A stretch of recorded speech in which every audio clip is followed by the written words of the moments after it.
wabarakatuh. Waalaikumsalam warahmatullahi wabarakatuh. Alhamdulillah, la haula wala quwwata illa billah. Muhammad Rasulullah la nabiyya ba'dah. Allahumma shalli wa sallim ala Muhammadin wa ala alihi wa sahbihi wa ala alihi.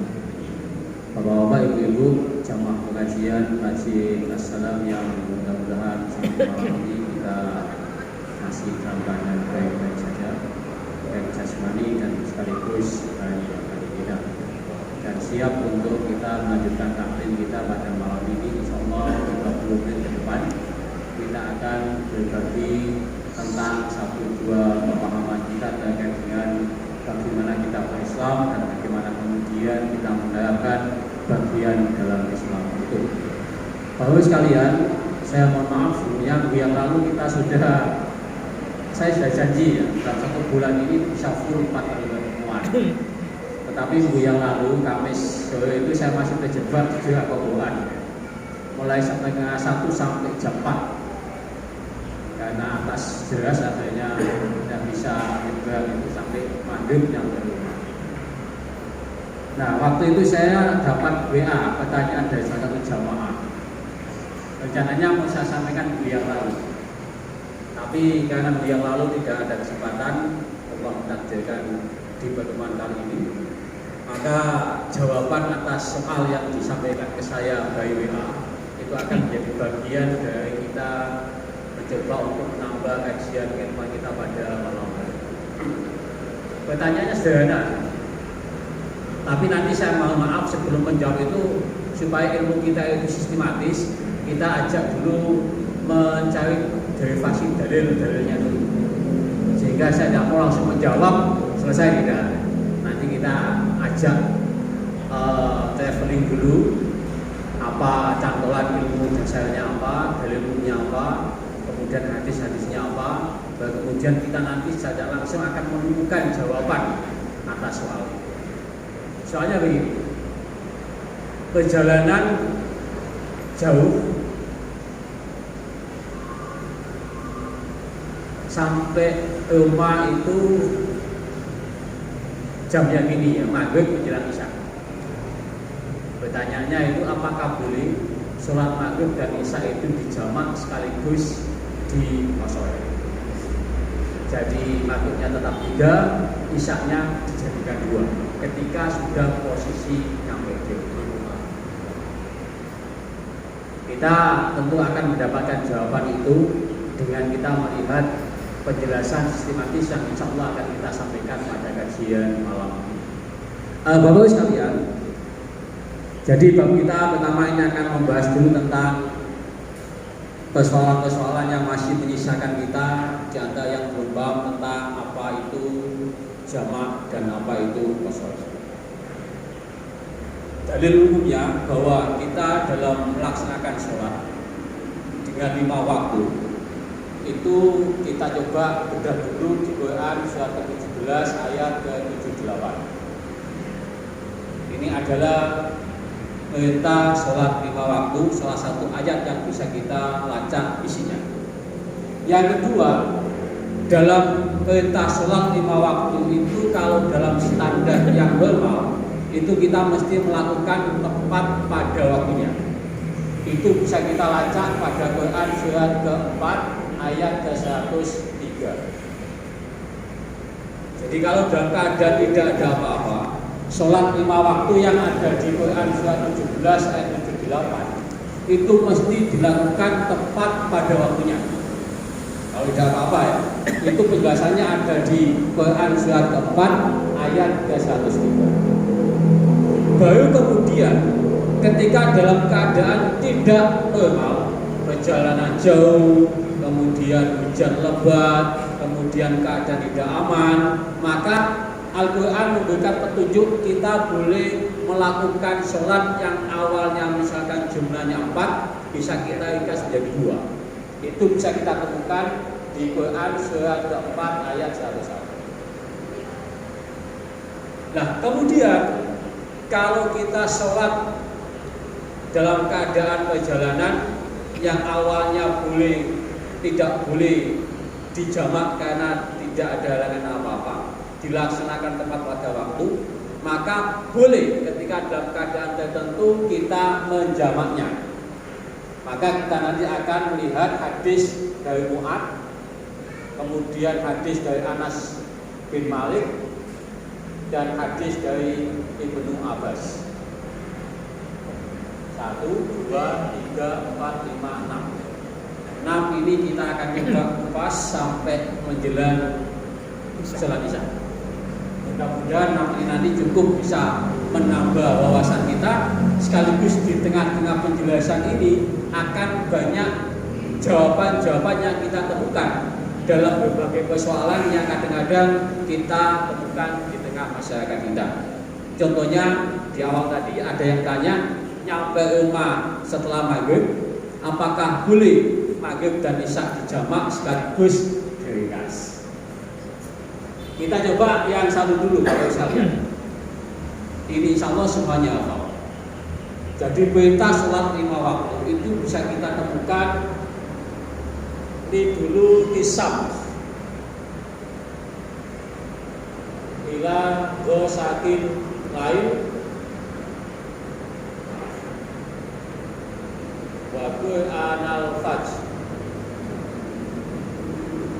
Dulu kisam ini adalah masuk 2 waktu sholat, dulu dan saya sampaikan.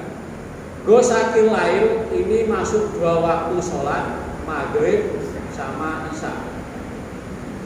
Akimis sholat dari dulu isamsi ila gosakil laini wa qur'an al-fajr. Itu jenengan bisa temukan di Quran surat 17 surat Al-Isra ayat ke-78. Wa minal laili fatajat, itu ayat berikutnya, yaitu ayat ke-79. Nah, ayat ke-78 ini perintah sholat 5 waktu. Meskipun waktunya masih global, tetapi ulama sepakat bahwa dulu kisam ini 2 waktu sholat masuk. Ketika matahari mulai tergelincir ke arah barat, itu masuk sholat zuhur dan sholat. Antara zuhur dan asar ini para ulama menyebutnya dengan waktu mustahil, waktu yang bisa dikumpulkan. Artinya sholat zuhur ketika sudah masuk, asar bisa dibawa ke sini. Ketika zuhurnya luput, zuhurnya bisa pindah ke sini. Karena masih dalam satu waktu kesatuan yang disebut dengan waktu mustahil. Makanya kemudian para ahli fikih itu membuat istilah ada namanya sholat jamak. Maaf Bapak sekalian, sholat jamak itu tidak kita temukan dalam dalil ayat Al-Quran, tidak kita temukan.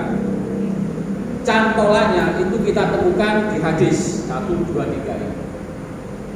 Tetapi kalau sholat qashar itu bisa kita temukan cantolan ayatnya ada di Quran surat 4 ayat ke-1. Sekarang lagi, Bapak Ibu kalau ngomong tentang sholat jamak itu mau cari dalilnya di Al-Quran itu tidak ditemukan. Kita bisa menemukan dalil sholat jamak itu di hadis. Kalau sholat qashar itu di samping ada di hadis, juga panduan utamanya di Al-Quran surat ke-4 ayat ke-1. Paham ya?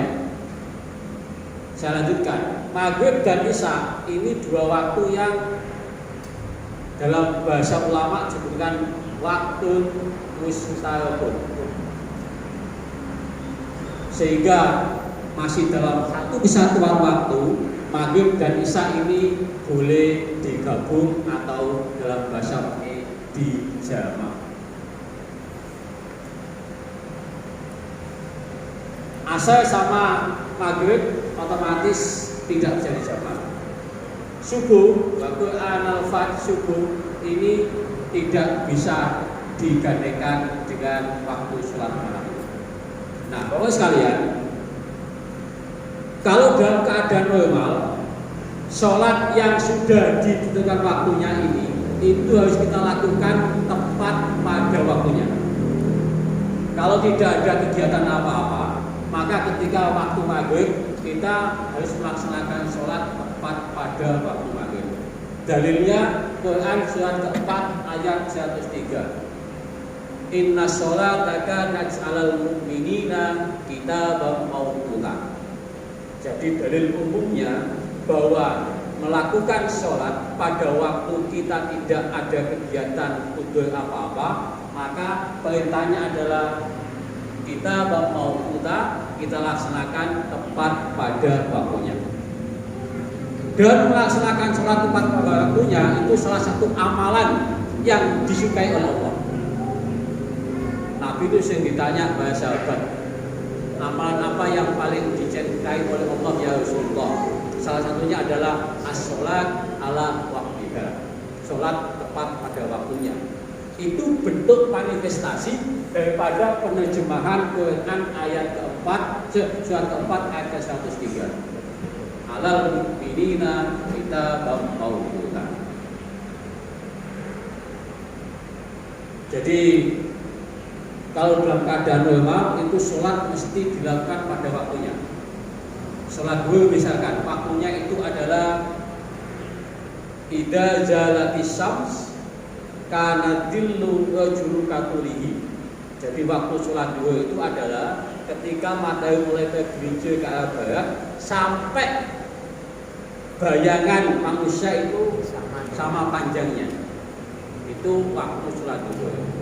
Dalam keadaan normal kita kita melaksanakan sholat zuhur itu ya waktu itu mulai matahari sudah posisi di atas dan tergelincir idza zalatis syams kana yadullu ala julukatulihi sampai bayangan kita itu sama panjangnya.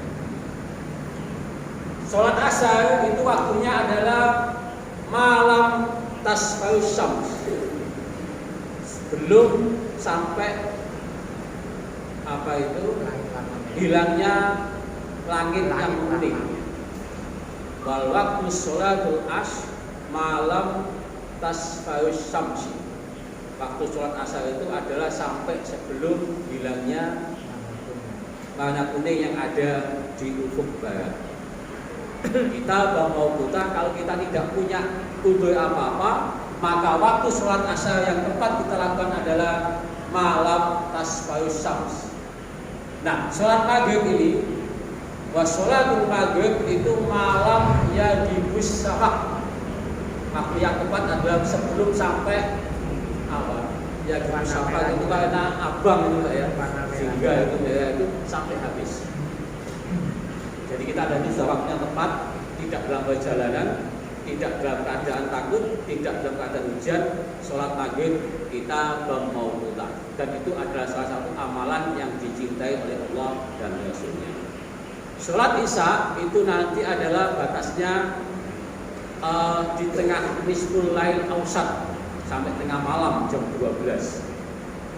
Sholat subuh itu sampai terbitnya fajar, sampai tulu syams, sampai terbitnya matahari.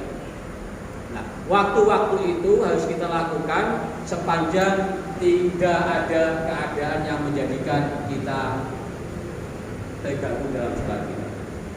Nah, baru kemudian ketika kita dalam perjalanan, ketika kita dalam keadaan tidak aman, ketika kita keadaan hujan deras, ketika kita dalam keadaan sakit, maka Allah memberikan rukhsah, keringanan untuk menggabungkan sholat dan sekaligus meringkas sholat.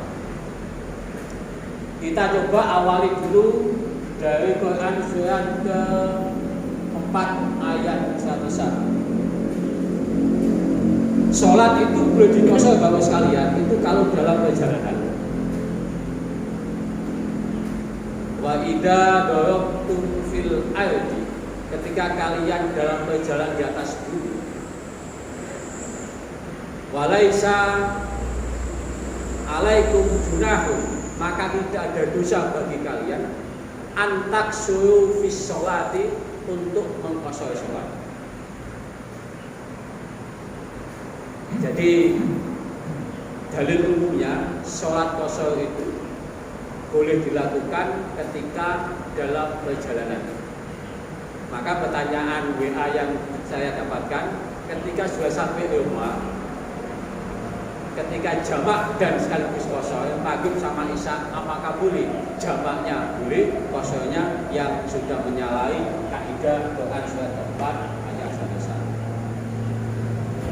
Ayat ini selanjutnya, sholat kosor itu di samping dalam perjalanan itu karena dalam keadaan tidak aman. Dalam keadaan tidak aman.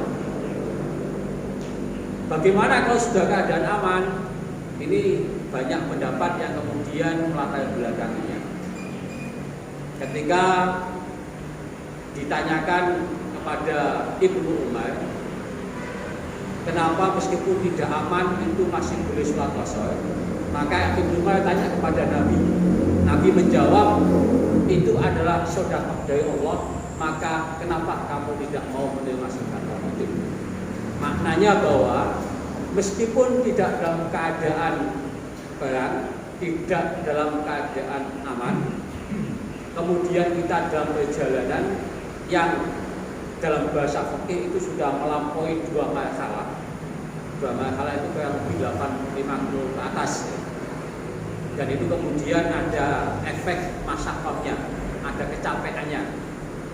Perjalanan kalau sudah di atas 80 kilo, apalagi mobilnya ada AC-nya ya, itu sudah mulai capek. Itu boleh melakukan jamak dan sekaligus meringkas sholat, meskipun tidak dalam keadaan perang.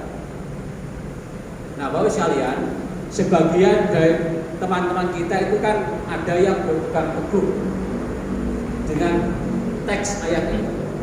Jadi dalam keadaan perjalanan itu mau jamak tetapi no kosor, tidak mau meringkasnya.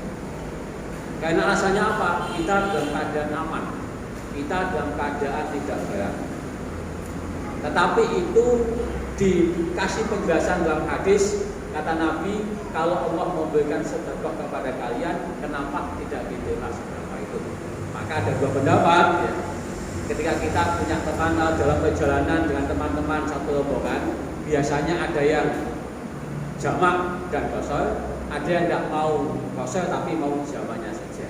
Itu cara pandangnya adalah karena 2 dalil itu.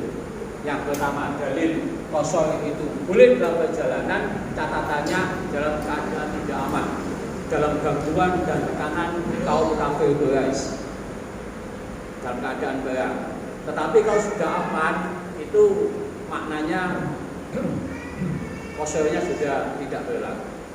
Tetapi itu dikasih penjelasan lebih lanjut dalam hadis, itu adalah sebuah sedekah dari Allah, maka terimalah sedekah itu sebagai sebuah rukhsah yang Allah berikan kepada kita. Yang kedua, dalilnya yang mau jamak dan kosor itu adalah bahwa agama itu dibawa Nabi dengan kemudahan.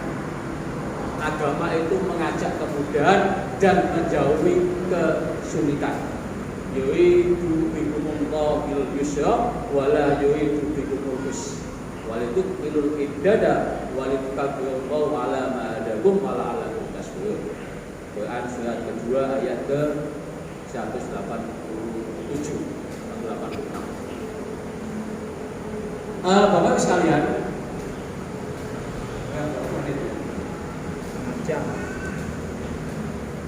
ini dalil tentang sholat kosor. Sekarang kita coba hadis tentang sholat jamaah. Hadis yang pertama, sholat jamaah itu pernah dilakukan Nabi ketika pulang dari perang Tabuk. Hadisnya begini.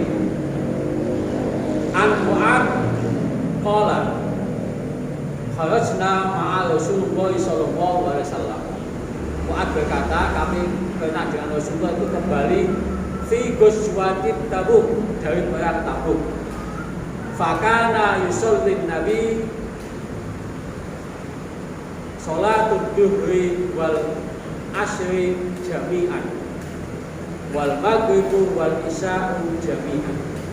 Nabi itu dalam satu perjalanan pulang dari perang Tabuk bersama Mu'adz itu sholat zuhur dengan asar di jamaah dan sholat maghrib dan isya itu di jamaah.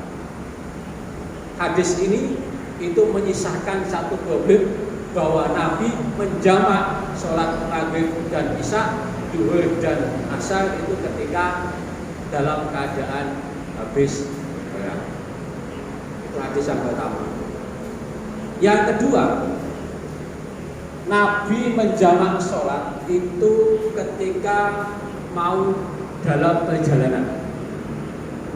Hadis dari Anas bin Malik, beliau menjelaskan bahwa Nabi itu kalau akan melakukan perjalanan, tapi sebelum matahari tergelincir, idza irtahala qabla an tajiga samsi, Nabi itu kalau mau melakukan perjalanan jauh, tetapi melihat matahari belum tergelincir ke arah barat, maka Nabi itu mengakhirkan sholat zuhur di waktu asar.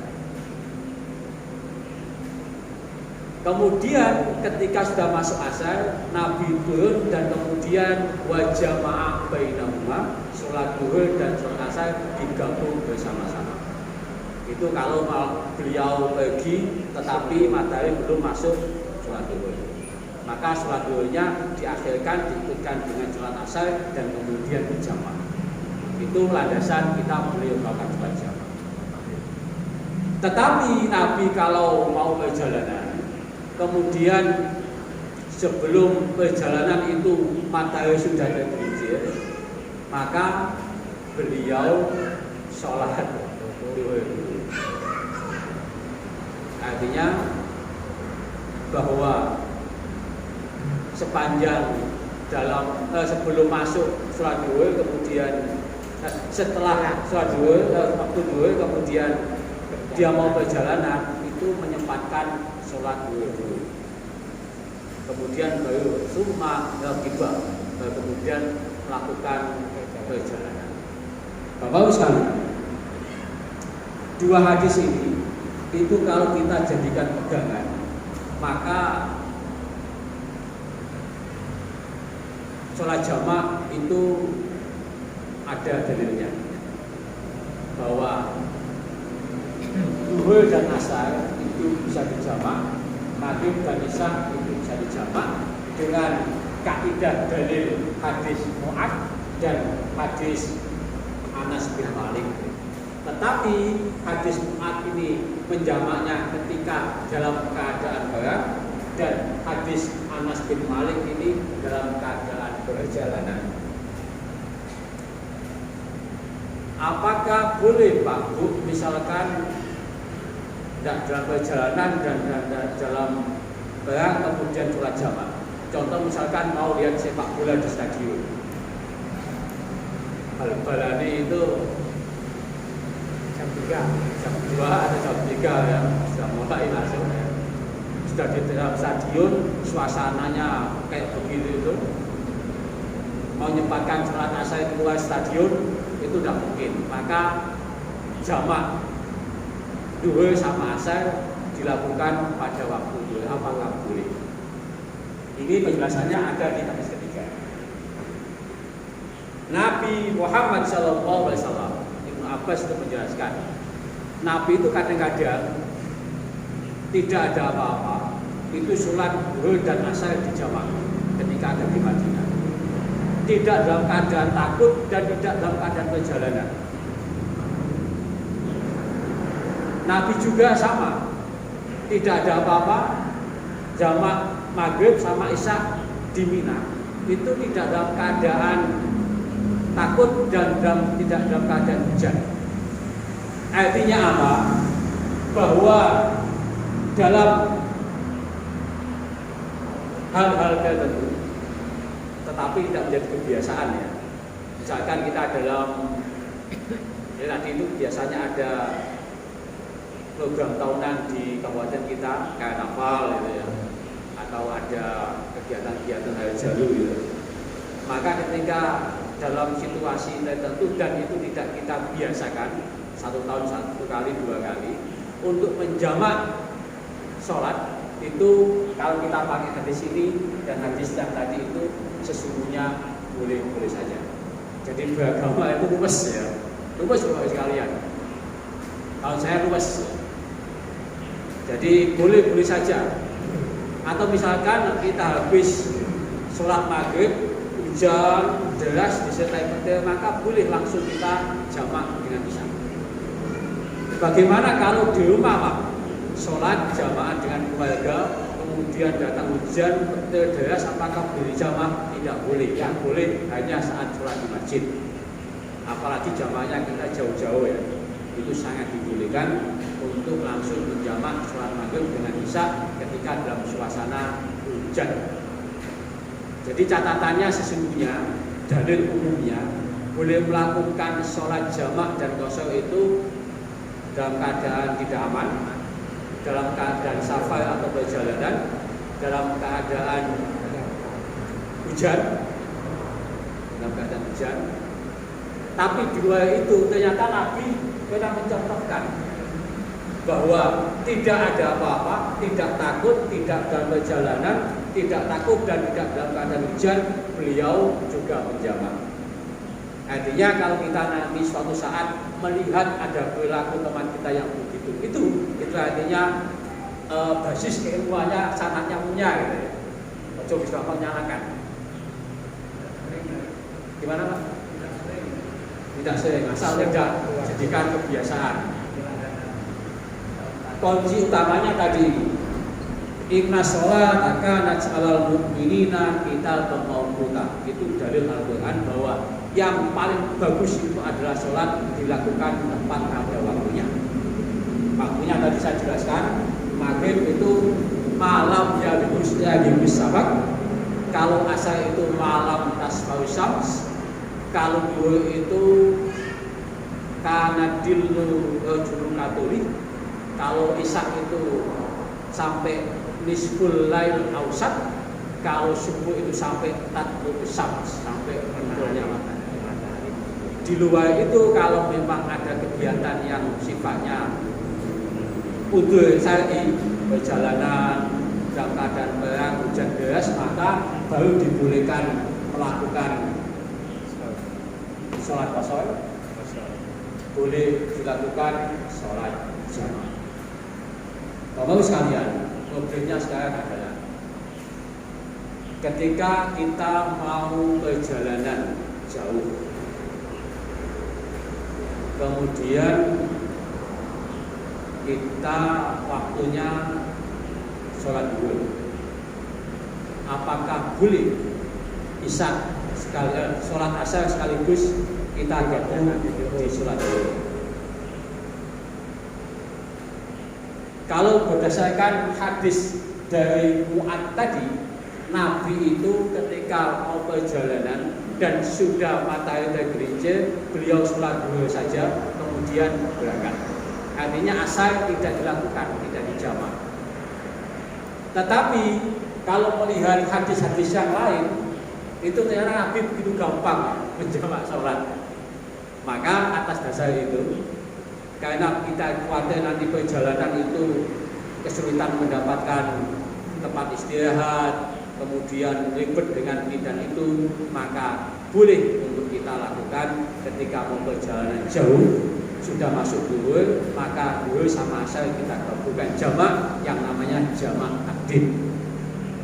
Ketika perjalanannya itu belum duhur dan kita sudah berangkat, maka nanti pilihannya adalah hadis tadi itu.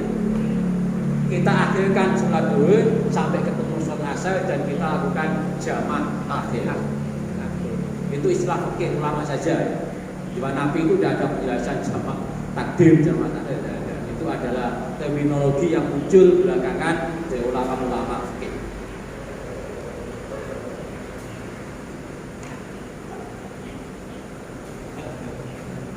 Sampai di sini sudah mau bisa ya?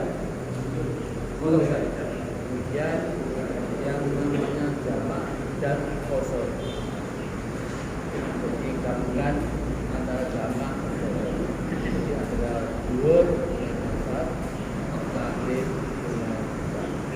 jamak dan qasar. Tadi sudah dijelaskan.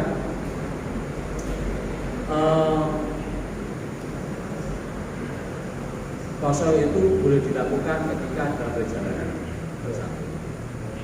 Kaidah ayatnya dalam perjalanan tetapi keadaannya tidak aman, takut dalam gangguan orang kafir. Wa in khiftum ayyaftinakumul ladina kafaru, dalam keadaan takut diganggu oleh orang kafir. Karena sesungguhnya innal kafirina kanu aduwwan mubina. Lanjutan ayat itu, karena sesungguhnya orang kafir itu adalah musuh yang nyata bagi kalian. Maka diperbolehkanlah kita dalam perjalanan itu meringkas sholat. Zuhur menjadi 2, asar menjadi 2, maghrib tetap 3, isya menjadi 2. Subuh tidak boleh menjadi 1, tetapi tetap 2. Nah, ketika ada hadis Ibnu Abbas bahwa ternyata dalam keadaan tidak aman pun sepanjang itu dalam perjalanan, maka boleh tetap meringkas sholat. Ketika itu dilakukan, ada seorang sahabat tanya, maknanya kalau dalam ayat itu kan dalam keadaan tidak aman. Maka ditanyakanlah kepada Nabi. Nabi menjawab, jawabannya diplomatis. Allah itu memberikan sedekah kita untuk meringkas sholat. Apakah kamu tidak mau menerima sedekah itu? Artinya, meskipun dalam tidak keadaan aman, sepanjang kita dalam perjalanan itu diperbolehkan untuk meringkas sholat yang jumlahnya 4 menjadi 2. Nah, apakah boleh ketika sholat itu kita jamak sekaligus kita ringkas? Boleh, sepanjang dalam perjalanan. Kadang-kadang Bapak sekalian, ada yang berpendapat bahwa ketika kita dalam perjalanan, kemudian kita pulang, sampai rumah itu sudah tidak boleh jamak. Sehingga kadang-kadang kita itu berusaha keras sebelum masuk rumah atau sebelum masuk kota kita tempat tinggal itu menyempatkan singgah di tempat sholat di masjid mushola untuk kepentingan jamak. Ada yang begitu. Tentu ada dalilnya. Yaitu bahwa Nabi dalam perjalanan. Tetapi hadis-hadis yang lain juga menjelaskan Nabi tidak dalam perjalanan juga enak saja berjamaah. Nah, makna yang bisa kita petik ketika perjalanan sampai menuju rumah itu biasanya pertama kita dalam perjalanan itu masih dalam keadaan masyaqqah, penuh kesulitan, sulit, capeknya ya.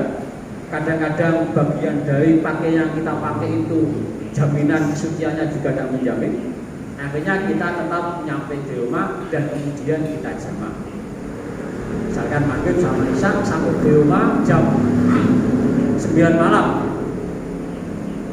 Di tengah-tengah perjalanan sudah maghrib, kita capek sampai akhirnya nyampe rumah isya jam 9. Nyampe rumah kita kemudian jamak. Ingat 3 dan 4 kalau sudah sampai rumah. Karena meringkas itu kaidahnya adalah dalam perjalanan. Wa idza darabtum fil ardi laisa 'alaikum junahun an taksuru fis shalat. Itu. Jadi dalilnya jelas, kaidah dalilnya jelas. Nah, ketika kita dalam perjalanan dan di tengah jalan pas asar kemudian kita belum sholat zuhur, maka boleh dijamak sekaligus diringkas. Kadang-kadang ada mau jamak dan mau ringkas itu katanya sombong, padahal itu rusak ya, harus kita ambil. Monggo Ustaz. Masalah safarnya, saya pernah baca juga tapi ketika kita safar kan ya, sampai di tempat, berarti kan kita mungkin nih sampai di tempat, misalkan saya ke Malang, terus saya di Malang itu, apakah kalau dilihat dari hadis yang tempat ini, berarti kita tidak boleh jamak qasar terus di Malang?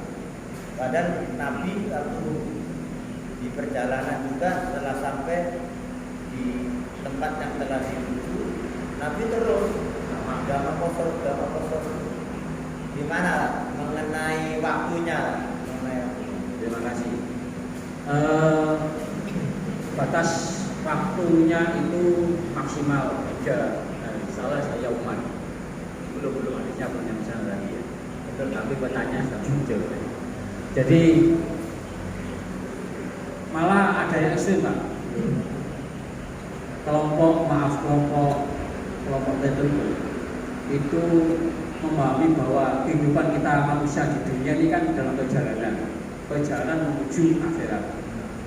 Maka sepanjang kita hidup di dunia, itu sepanjang itu kita dalam perjalanan, maka sholatnya itu pun selalu dijawab. Ada yang misalnya teman dalam satu jilbab ya. Teman pemenang gitu ya ada. Dia punya cara pandang ya. Kita hidup di dunia ini kan perjalanan jauh menuju kehidupan akhirat. Ya sah-sah saja memaknai kan ya. Jadi mesti waktunya itu dulu Isyams. Ini mesti digabung kita sholatnya di jamaah. Dulu sama asar. Dulu sakit lain maghrib isya di jamaah. Lepas subuh di WA. Jadi waktunya hanya 3 waktu itu karena dia merasa dalam perjalanan jauh menuju perjalanan akhirat, maka sholatnya selalu di jamaah. Yang pertama. Yang kedua, ketika dalam perjalanan dan kemudian kita menetap sementara, artinya perbekalan yang kita bawa itu ada cukup dalam perjalanan itu, maka diperbolehkan kita sepanjang sebagai musafir di tempat sementara itu melakukan rukhsah sholat yang tidak alal mu'minina kita bermautan.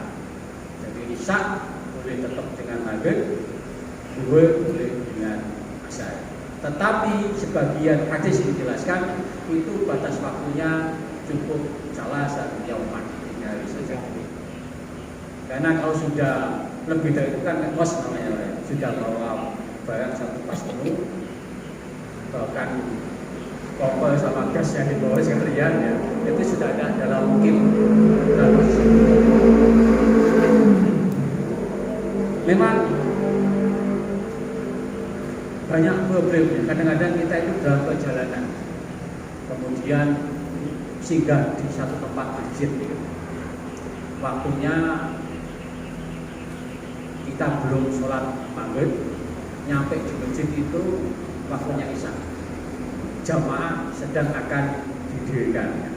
Bagaimana posisi kita? Nah, ini kan problem. Ini kita lanjutkan pertemuan yang akan datang. Karena hadisnya sudah banyak tadi, sudah 6. Kebanyakan dalil ada 4. Insya Allah tadi sistematis. Pertanyaan dari jamaah yang di awal tadi saya sampaikan tanpa disadari dari jawab ya, bahwa ketika sudah nyampe rumah belum maghrib dan belum isya, maka tetap boleh dijamak, tetapi tidak boleh dikosor. Kaidahnya Quran surat keempat ayat 101. Jamaknya boleh karena pakai hadis Mu'ad. Kemudian yang tanya tadi lagi, apakah lihat sepak bola di stadion boleh sholat jamak? Boleh, boleh. Karena kaidahnya dari Anas bin Malik dan Ibnu Abbas tadi. Nabi itu tidak dalam keadaan takut dan tidak dalam keadaan safar, itu jamak biasa. Maka kita pakai itu ya, sanad ke rumahnya pakai itu. Nanti ada cantolannya. Kalau jenengan nanti ditanya, ya inilah. Tapi jangan dijadikan kebiasaan. Jamaah assalam, pengumuman ya. Jangan dengan tahu hadis ini kemudian mengenak-enakan selalu dijawab. Tetap alal mu'minina kita pemaukuta, Quran surat 4 ayat 103 kita jadikan sebagai dalil umumnya, sebagai pegangan utama. Demikian sedikit yang bisa saya sampaikan. Mudah-mudahan sedikit ini menjadi pemahaman yang lebih lanjut. Mungkin